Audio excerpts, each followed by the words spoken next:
Hello. Let me get this straightened up. That's good enough.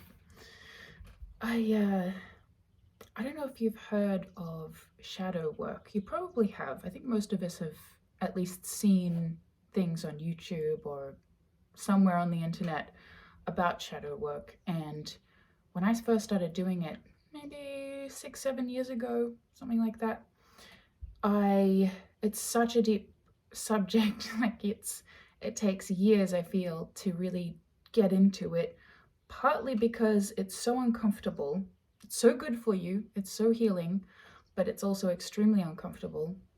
And so you do this dance, you kind of dive into it a little bit and you're like, oh, and then you creep back out, and then you kind of sit with what you discovered, and then you're okay, let's scurry back in a little bit. Okay, I'm done.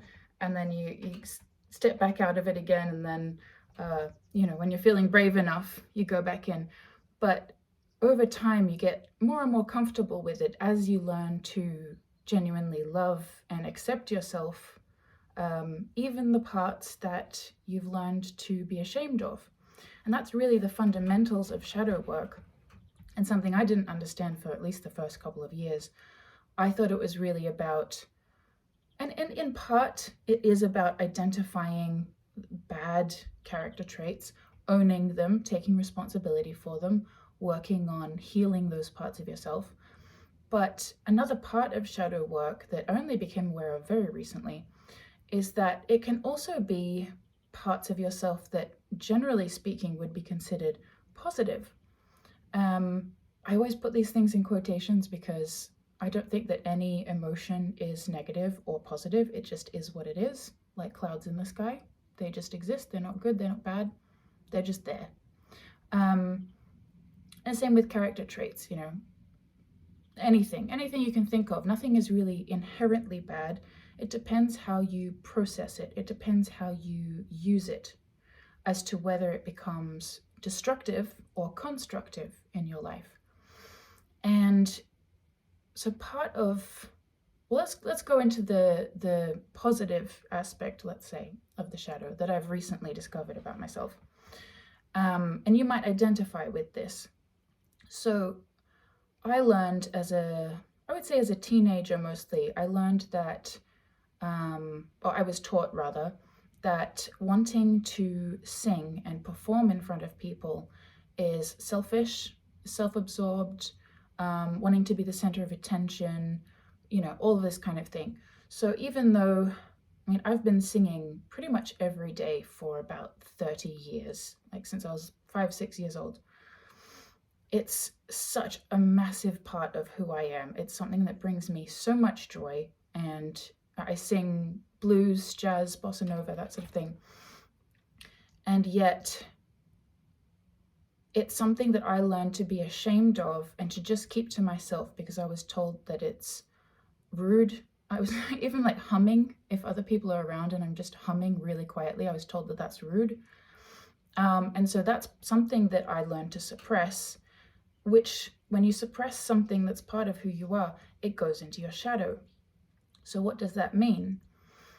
In practice, in a day-to-day life, if you've suppressed something, whether it's singing, wanting to sing in front of people, maybe it's jealousy, maybe you struggle with jealousy or something like that, whether it's positive or negative, when you push something away from yourself, you dissociate from it, you reject it, you feel ashamed of it, it rears its head in other ways because it's still part of you whether you want it to be or not, right? It doesn't go away. It just goes away out of your conscious, so your consciousness.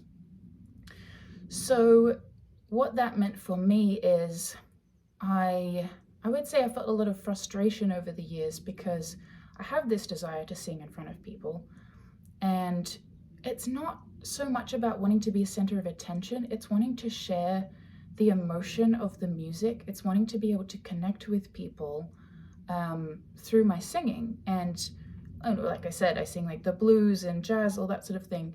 It's very moody, torchy, and there's nothing wrong with that. It's it's been such a beautiful way for me to process certain emotions like grief and frustration and anger, from some of the things that I've experienced in my life. And I'm sure you can relate to this. We've all experienced these things. And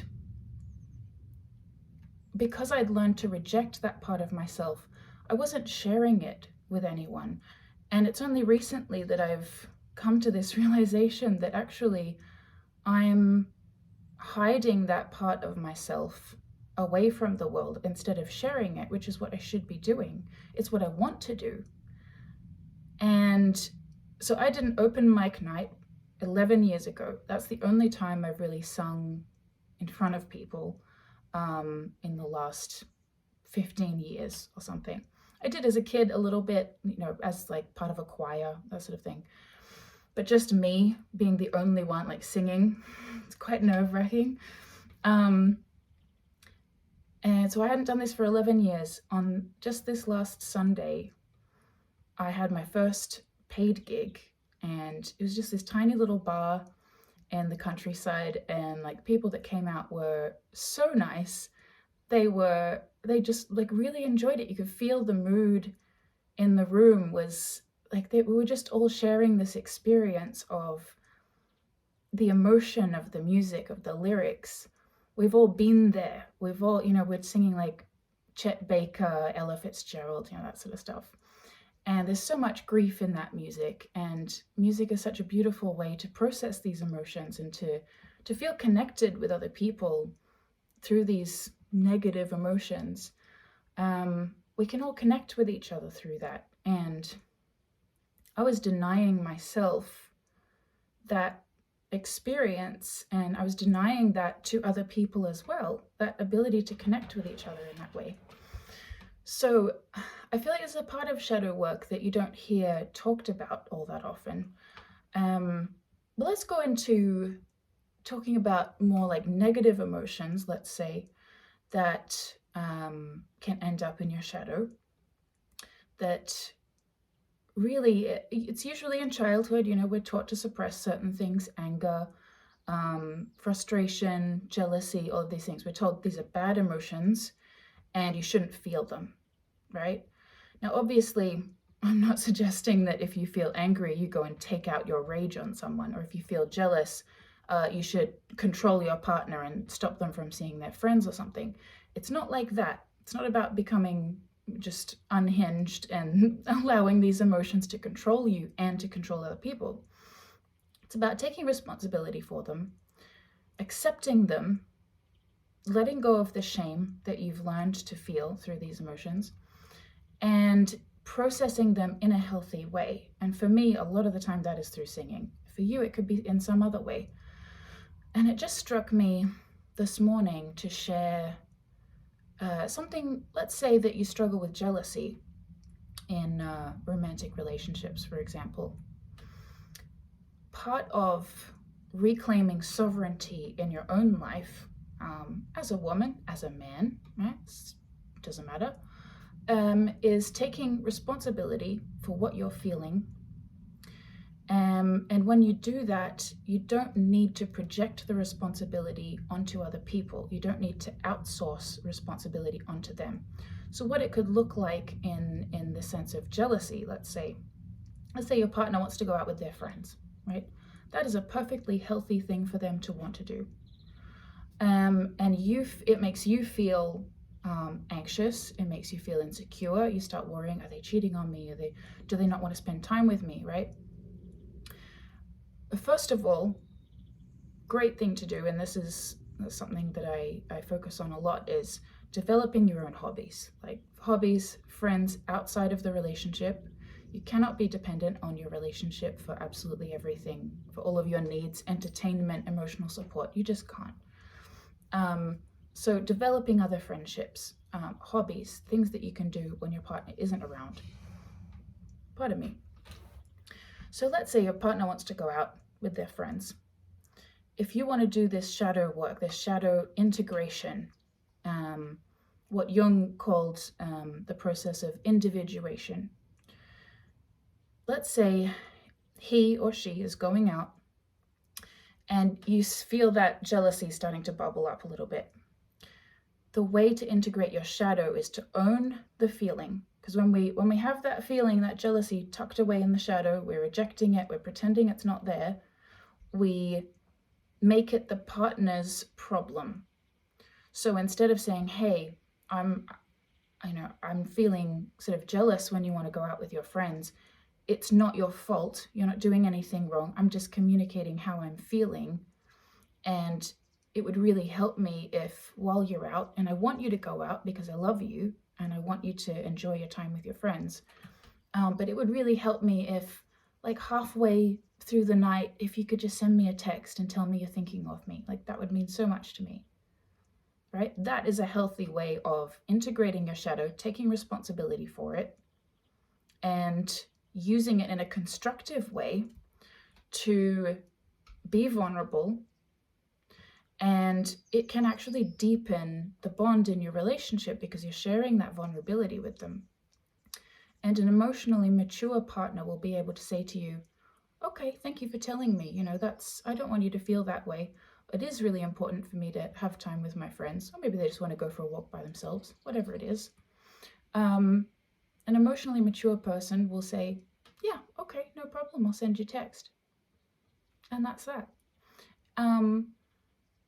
If you don't do this work, if you don't do this shadow work and integrate these parts of yourselves, it's really a case of looking at yourself and seeing those parts. And instead of hiding them away in the shadows, you kind of gather them all up and you go, it's okay, I'm here. I love you. Everything's going to be all right. We're together now. And having that compassion for yourself, for the reasons why you get jealous, you fear abandonment, whatever it is. It's not something to be ashamed of. It's just something to take accountability for and to work through. And when we don't do that work, we tend to project that problem onto the other person. And so instead of having that healthy conversation of, hey, this is how I'm feeling, it's not your fault. If you could, this would help me a lot. Send me a text or something. Give me a 2-minute phone call and just let me know, that everything's okay. If we don't integrate the shadow, we can become controlling, passive-aggressive, because we're outsourcing the responsibility for those emotions onto our partner, or onto a friend. It could be anyone. And that's when you end up with accusations of cheating when nothing of the sort has ever happened. So this is something that I wouldn't say jealousy is something I've struggled with much. I struggle in the opposite direction, where I'm aloof, detached. It takes me a long time to trust people. And over time, I've learned how to communicate that with them and say, hey, like, I love spending time with you. I'm just needing some time to myself at the moment, but I can't wait for us to spend time together on Thursday or whatever it is. So whichever way you tend to lean, if you're a bit more avoidant like I am, or if you're a bit more anxious like some people are, take responsibility for those feelings. Communicate with your partner, with your friend, whoever it is that you're feeling this, what would you call it? I'm having a little brain fart here. Conflict, some rocky ground. Communicate with them, tell them, be vulnerable, share your feelings. And if they reject that part of you, this is the fucking scary part, isn't it? It's all well and good saying it on camera, but doing it is something else. And I do this, okay? I'm walking the walk and I'm talking the talk. But it is much easier said than done. It's terrifying, because in that moment when you open up and you share that vulnerability, instead of projecting it onto them, you open yourself up to rejection. You also open yourself up to a deepening of the connection. It can go either way. And a big part of this is letting go of the control, your need to control the outcome. Because you cannot control other people. The second you let go of that, life becomes so much easier. And I know it's easier said than done, but with practice, it really does get so much easier when, again, you go through this process of individuation and recognize that other people are on their own path towards individuation, hopefully.